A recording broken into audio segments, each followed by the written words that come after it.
Thank you, President. Last week, Sri Lanka was under the microscope at the United Nations Committee Against Torture's 59th session in Geneva. Sri Lanka's delegation included Sri Mendes, the country's Chief of National Intelligence. To quote journalist for democracy in Sri Lanka, Scotland Yard-trained Deputy Inspector General of Police Sri Mendes oversaw the Criminal Investigation Department and the Terrorism Investigation Division during the final phase of the Sri Lankan Civil War. Both bodies are accused by the UN, among other organisations, for systematic, routine and widespread use of torture against suspects in police custody throughout the country. A press release by the International Truth and Justice Project gives further details about Mr Mendes. He ran what's widely referred to as a fourth floor, a term which Sri Lankans use as a shorthand for describing torture.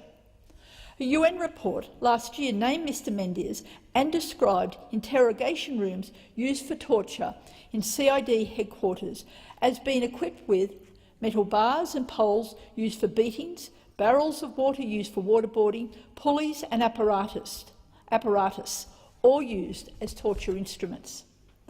The panel's Vice-Chair, Felice Gare, in her opening statement on day 2, said that it was very unusual for the committee to have a chance to question a person who had the experiences Mr Mendes had.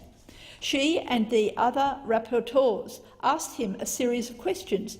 He didn't answer any of them. He did not speak during the whole 2-day session. Ms Gare, who told the Sri Lankan delegation, "The issue of impunity seems to be hanging like a sword over the entire situation in your country and, frankly, over our review." In the next few months, the European Union will be making a decision on whether to restore the generalised scheme of Preferences Plus, trade concession to Sri Lanka. Known as GSP+, this arrangement only provides concessions if the country implements core international conventions on human and labour rights, sustainable development and good governance. The leader of the recent EU delegation to Sri Lanka, Member of European Parliament Jean Lambert, has urged Sri Lanka to improve its human rights conditions, including the replacement of a tough anti-terrorism law if it wants to regain GSP+. As Ms Lambert said, Sri Lanka needs to replace its Prevention of Terrorism Act and amend its Code of Criminal Procedure to ensure the rights of detainees in keeping with international standards. On October 18, the draft legislation on the Counter-Terrorism Act, which is intended to replace the Prevention of Terrorism Act, was leaked. Human rights defenders were quick to respond. In a letter to President Sirisena, dated November 11, the signatories, 107 individuals and 13 organisations, rejected the leaked legislation as a viable alternative to replace the Prevention of Terrorism Act.